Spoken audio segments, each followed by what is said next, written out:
ಮಧು ಅಂತ ಹೇಳಿ ಅವರು ನಮ್ಮ KEB ಅಧ್ಯಕ್ಷರಾಗಿದ್ದರು. ಅವರು ಆಗ ಮಂತ್ರಿಗಳು ರೇವಣ್ಣವರು.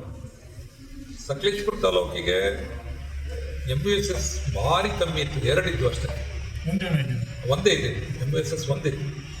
ನಾನಾಗ 5 MUSS ತೊಗೊಂಡೆ. ಅದರಲ್ಲಿ ಹಾನ್ಬಾಳ MUSS ಕೊಡೋಕ್ಕೆ ಸಾಧ್ಯ ಇರಲಿಲ್ಲ, ಬರೀ 25 ಟ್ರಾನ್ಸ್ಫಾರ್ಮರ್ಗಳಿಗೆ 50 ಇರಬೇಕು. ಆದರೆ ಮಧು ಅವರು ಒಂದು ನನಗೊಂದು ಪ್ರಾವಿಷನ್ ಮಾಡಿದ್ರು, ಏನಂದರೆ ನಿಮಗೆ 2 ಚಾನ್ಸ್ ಕೊಡ್ತೇನೆ. ನಾನು ಅವ್ರಿಗೊಂದು ರಿಕ್ವೆಸ್ಟ್ ಮಾಡಿದೆ, ಮಲ್ನಾಡಿನಲ್ಲಿ ಕರೆಂಟನ್ನು ನಾವು ಮಳೆಗಾಲದಲ್ಲಿ ಬಳಸಲ್ಲ, IP ಸೆಟ್ಗಳು ಓಡಲ್ಲ, ನಮಗೆ 24 hours 3 ಫೇಸ್ ಕೊಡಬೇಕು ಅಂತ. ಅದಕ್ಕೆ ಅವ್ರು ನನಗೊಂದು ಟಾಸ್ಕ್ ಕೊಟ್ಟರು, ನೀವು ಸಕಲೇಶ್ಪುರ ತಾಲೂಕಿನ ಎಲ್ಲ ಬಾಕಿನ ನೀವು ಕಟ್ಟಿಸಿ. ನೀವು ಬಾಕಿ ಕಟ್ಟಿಸಿದ್ರೆ ನಿಮಗೆ ನಾನು 24 hours 364 days 65 days ನಿಮಗೆ 3 ಫೇಸನ್ನು ಕೊಡುವಂಥ ಆರ್ಡರ್ ಮಾಡ್ತೀನಿ ಅಂತ.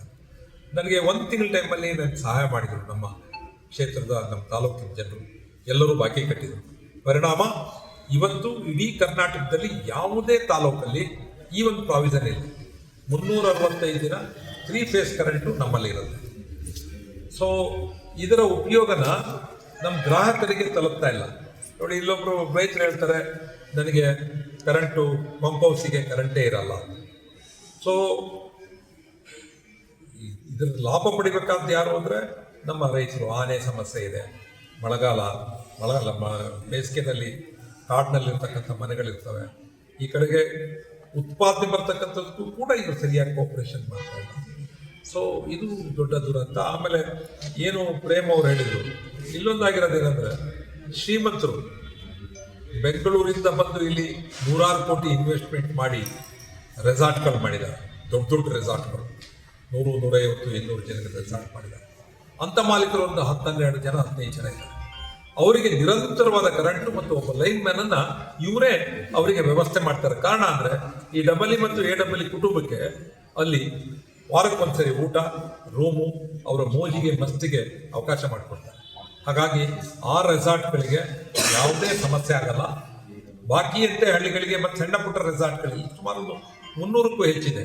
ಬಾಕಿಯವ್ರಿಗೆ ಯಾರಿಗೂ ಈ ಸಹಾಯ ಇಲ್ಲ. ಒಂದು 10 ಜನ, ಅದರಲ್ಲಿ ಉದಾಹರಣೆಗೆ ಹೇಳಬೇಕು ಅಂದರೆ ಹಾನ್ಬಾಳ್ ಪಕ್ಕದಲ್ಲಿ ಹಾಸಿಗೆ ಹತ್ರ ರಿಸೆಂಟಾ, ರೊಸೋಟಾ, ಆಮೇಲೆ ಇದರಲ್ಲಿ ಕೊಂಡಾಳ ಹತ್ರ ಒಂದಿದೆ, ಅಲ್ಲ ಮೂಕನ ಮನೆ, ಮೂಕನನ.